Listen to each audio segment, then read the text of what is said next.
Hello, good morning. Fresh वगैरे झाली आणि आज दिवसाची सुरुवात मस्त अशा गरमागरम चहाने केली.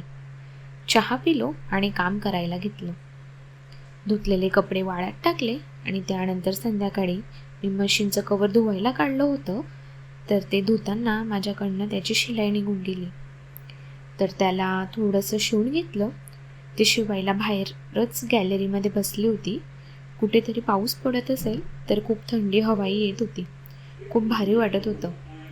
ते शिवणंही चालू होतं आणि डोक्यात विचारही चालू होता की आता जेवणाला बनवायचं काय. तर जेवणाला बनवलं होतं आलूचे पराठे. त्याची पहिली बटाट्याची भाजी केली आणि ते स्टफिंग पिठात भरून मस्त असं गरमागरम पराठे केले व जेवणाला बसली. खूपच टेस्टी झाले होते. Thank you for watching. बाय.